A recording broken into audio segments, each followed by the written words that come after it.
लाहौर इस वक्त सियासत का गढ़ बन चुका है और मुख्तलिफ मुलाकातों का सिलसिला भी शुरू हो चुका है। जहां पर पाकिस्तान पीपल्स पार्टी काफ लीग से मिल रही है, वहीं पर दोनों इत्तेहादियों की यानी कि MQM और काफ लीग की भी मुलाकातें हो रही हैं। और अभी की ब्रेकिंग के मुताबिक शहबाज शरीफ साहब ने परवेज इलाही साहब को फोन किया है और जल्द मुलाकात का उन्होंने उम्मीद भी जाहिर की है। तो इस वक्त मुलाकातें तो हो रही हैं, लेकिन सवाल यहां पर यह है कि इन मुलाकातों का मकसद क्या है और इन मुलाकातों के अंदर डिस्कशन क्या चल रही है। जहां पर बात की जा रही है तहरीक अदम एतमाद की, इस्तीफों की, तो इस वक्त मुलाकातों के अंदर क्या पकड़ है वो तो हम आपको बताएंगे। लेकिन उससे पहले हमने कल के प्रोग्राम में इन मुलाकातों के हवाले से क्या कहा था कि इन मुलाकातों के अंदर डिस्कशन आखिर चल क्या रही है, मकसद क्या है, जरा पहले वो सुनिए। MQM का जो वफ्द है ये क्या मैंडेट लेकर आया है, जो आमिर खान और वसीम अख्तर हैं। मुझे MQM के बावसूख जराए ने यह बताया है कि ये खालिद मकबूल सिद्दीकी साहब से जो मैंडेट लेकर आए हैं सिर्फ लोकल गवर्नमेंट की हद तक लेकर आए हैं, इससे ज्यादा का कोई मैंडेट नहीं है। फिर वो अगर मुलाकात नून लीग से कर रहे हैं तो फिर वो काफ लीग से भी मुलाकात कर रहे हैं, फिर वो मौलाना फजलुर रहमान से मुलाकात कर रहे हैं, तो फिर वो सदर से भी मुलाकात कर रहे हैं। तो क्या MQM ने सबका इत्तेहादी बनना है आगे जाके? ये सिर्फ लोकल गवर्नमेंट की हद तक है। और शहबाज शरीफ साहब की MQM से जब मुलाकात हुई तो MQM से मुलाकात के वक्त शहबाज शरीफ साहब ने क्या दरखास्त की है और इसके अगेंस्ट MQM का क्या जवाब था, ये भी सुने। आपको आज पहले पाकिस्तानी बनकर सोचना होगा और उसके बाद हलीफ बनकर सोचना होगा, वगरना मैं समझता हूँ कि कौम आपसे हमेशा इसका सवाल करेगी, तो वक्त ज़्यादा नहीं आपको फैसला करना होगा। कराची से यहाँ आए थे पंजाब के दौरे पर, राब्ता कमेटी और खालिद भाई की मशावरत से तय हुआ था कि तमाम दोस्तों से जाकर मुलाकात की जाए और बल्दियाती जो बिल सिंध असम्बली में पास हुआ था उस पर हमने एक ऑल पार्टीज़ कॉन्फ्रेंस की थी, जिसमें मुस्लिम लीग नून की तरफ से सिंध में हमारे उस कॉन्फ्रेंस में शिरकत भी की गई। अभी कोई चीज़ तयशुदा नहीं है, अपोजिशन की तरफ से कोई वाज़े चीज़ सामने अभी तक आई नहीं है। अभी मियाँ साहब की PDM और दीगर दोस्तों से भी मीटिंग्स होना बाकी हैं। तो जो भी गुफ्तगू की है वो हम जाकर कराची में अपनी क़यादत को और राब्ता कमेटी के सामने रख देंगे।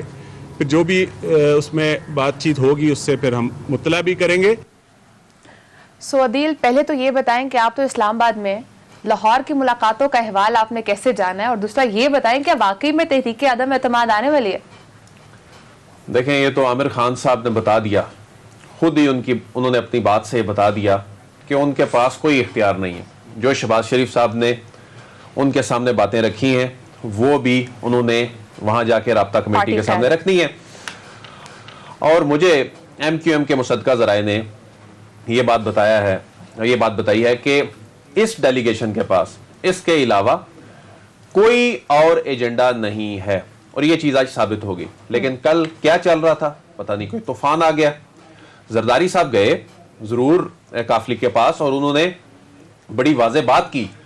उन्होंने काफली को ऑफर दी, लेकिन चौधरी शहजाद साहब ने कहा कि तहरीक अदम एतमाद ते मिट्टी शिट्टी पाओ ते रोटी शोटी खाओ ते जाओ, और यही कुछ हुआ। उन्होंने कोरा जवाब दे दिया।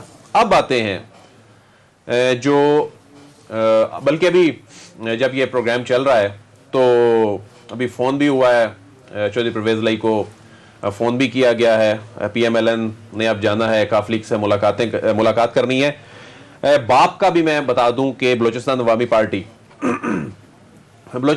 पार्टी के हवाले से इनका क्या मुतालबा है। इनका मुतालबा एक और वजारत का इजाफा है बस। और ये तो इत्तेहादियों का वैसे हक भी होता है कि इस तरह के मौके पर यही टाइम होता है अपनी बात मनवाने का। काफ लीग ने भी इसी तरह मनवाई। देखे, इत्तेहादी क्यों ये मिस एडवेंचर नहीं करेंगे, ये मैं आज वाजे कर दूं, बता दूं। यानी कि तहरीक अदम एतमाद का तहरीक अदम एतमाद पर ऑपोजिशन के साथ नहीं मिलेंगे। ये क्यों नहीं मिलेंगे मैं बताता हूं। गुजरात जाकर मैंने खुद देखा है, गुजरात की इस वक्त जो हालत है वहां तरक्याती काम अब जाकर अभी शुरू हुए हैं। सड़कें इस वक्त टूटी फूटी पड़ी हुई हैं, लेकिन वो काम शुरू हो चुका है। और ये काम अगले कई महीनों में जाके मुकम्मल होना है।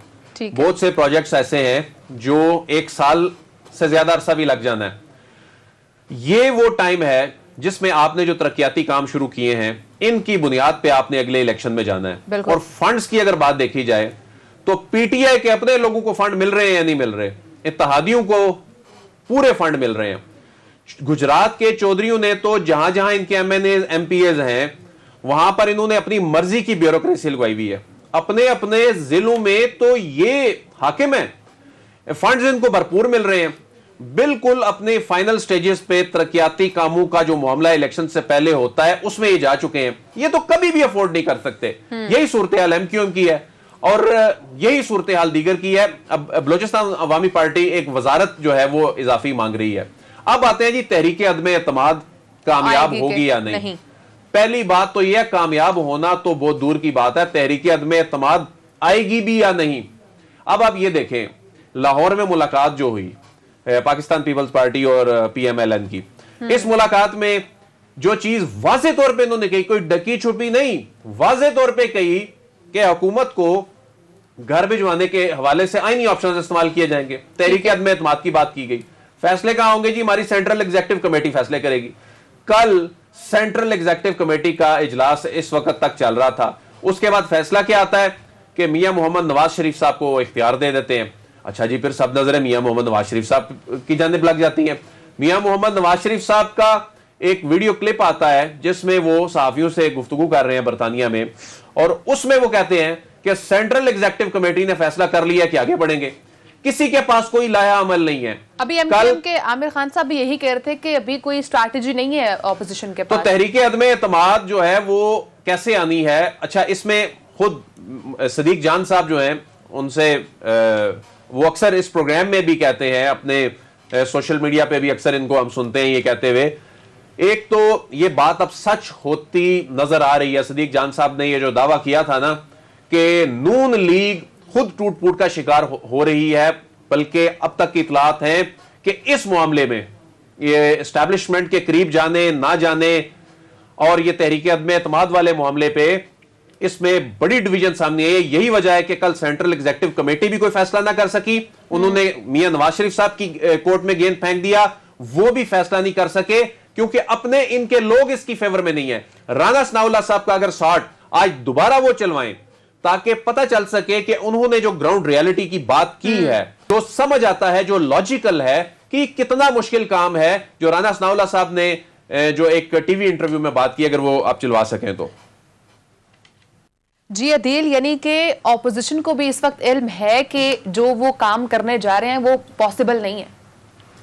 ये जो राना सनाउल्लाह साहब ने बात की है ना, ये हकीकत के करीब तर बात है।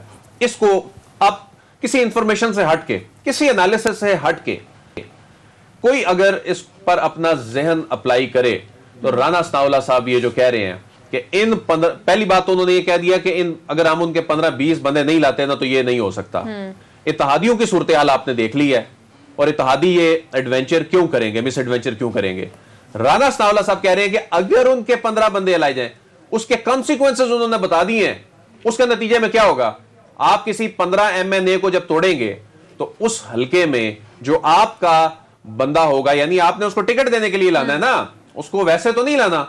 आपने जब उसको टिकट देनी है तो उसके हलके में आपका जो बंदा हारा हुआ होगा 5-7 हजार के मार्जिन से, जो आपका वोट बैंक है वहां, वो तो खराब होगा। तो ये पीएमएलएन के अंदर राय पाई जाती है कि ये जो ऑप्शन है ना कि इनके लोग तोड़ के ला के आप अपने लोगों को नजरअंदाज करें और तहरीक अदम एतमाद के लिए आप ये काम करें, तो ये असल में सारी बात राना सनाउल्लाह साहब ने बता दी है। आज दोबारा इसलिए ये उनका साउंड बाइट चलवाया है। कल भी हमने इस पे बात की, सदीक साहब ने बात की। ये बहुत इंपॉर्टेंट बात है। अगर आप पीटीआई के 15-20 लोग नहीं तोड़ते और इत्तेहादी भी आपके साथ नहीं चलते तो तहरीक अदम एतमाद तो फिर खत्म। तो इसका मतलब यह है कि तहरीक अदम एतमाद कामयाब होना तो दूर की बात, तहरीक अदम एतमाद नहीं आ रही है तहरीक अदम एतमाद। और इस्तीफों के ऑप्शन पर पहले भी गौर करके देखा गया है, उस पर हमने देखा कि पाकिस्तान पीपल्स पार्टी साइड पर हो गई थी। तो सिद्दीक, आप क्या समझते हैं, जब ये पॉसिबल नहीं है, ना इत्तेहादी मानेंगे और ना ही ऑपोजिशन हुकूमत के बंदे लेना चाह रही है, तो ये पॉसिबल किस तरह से होगा? और जो मुलाकातें हैं फिर इनका तो कोई मकसद ना हुआ तो बेमकसद मुलाकातें हो गई। देखें पार्टी के अंदर आप सूरत हाल ये देख लें, अगर हमारे पास शॉट तैयार है शाहिद खकन अब्बासी साहब का, जिसमें शाहिद खकन अब्बासी साहब बता रहे हैं कि उनको आसिफ अली जरदारी साहब, बिलावल साहब, मरीम साहबा और शहबाज शरीफ साहब की मुलाकात का कैसे पता चला, तो ये एक मुख्तसर चंद सेकंड्स का क्लिप जो है वो बता रहा है कि नून लीग के अंदर वो जो आपका ही जुमला है जो इसके कॉपीराइट साहब के पास है कि पक क्या रहा है, तो अगर वो तैयार है प्रोड्यूसर साहब तो वो चला दे। बिल्कुल बिल्कुल, शाहिद खकन अब्बासी साहब कह रहे हैं कि उनको आज कैसे पता चला शहबाज शरीफ और जरदारी साहब की मुलाकात का, जरा ये सुनिए। यानी कि वाकई में सिद्दीक कुछ तो पक रहा है कि शाहिद खकन अब्बासी साहब को पता नहीं हो, नायब सदर है पार्टी के। जो पक रहा है ना वो बड़ी खतरनाक चीज पक रही है पार्टी के अंदर। देखेंगे जो वजीर आजम रहे नून लीग के साबिक वजीर आजम है, जो मरियम नवाज साहिबा जिनको अपने चचा पर तरजीह देती हैं, इस वक्त मसला यह है कि कंट्रोल पार्टी का चला गया शहबाज शरीफ साहब के पास। मरियम नवाज साहिबा कभी नहीं चाहती थी कि आसिफ अली जरदारी और बिलावल भुट्टो जरदारी उनके घर आए, क्योंकि जिस तरह के एक दूसरे पर इल्जामात लगा चुके हैं, खून के ताने एक दूसरे को दे चुके हैं, यहाँ तक कि जरदारी साहब कह चुके हैं नवाज शरीफ इस धरती के दुश्मन है, पाकिस्तान के दुश्मन है, उनको कभी माफ नहीं करेंगे, अगर माफ करेंगे तो अल्लाह उनको माफ नहीं करेगा, हर मोहल्ले हर गली में वो नवाज शरीफ के साथ और नून लीग के साथ लड़ाई करेंगे। तो उसके बावजूद आप देखिए मरियम नवाज साहब सिलेक्टेड कह रही थी बिलावल को, किस हद तक एक दूसरे के खिलाफ चले गए हुए थे। और मुझे तो सबसे ज्यादा हैरानी जो है वो ख्वाजा साद रफीक साहब की मौजूदगी की है, जो सबसे दबंग अगर पीपल्स पार्टी के खिलाफ तकरीरें किया करता था तो वो चौधरी निसार के बाद साद रफीक साहब थे। पता नहीं उन्होंने जरदारी साहब से नजरें कैसे मिलाई होंगी, क्योंकि क्या करते थे कि जरदारी साहब के बिलावल के वालिद का पेट कब भरेगा, इनके पेट की दोज़ख कब भरेगी, कितनी करप्शन करनी है, कितनी लूटमार करनी है, कितनी दो नंबरियां करनी है, कितने डाके डालने हैं। और आज वही साद रफीक साहब हाथ बांध के और वेलकम कर रहे थे।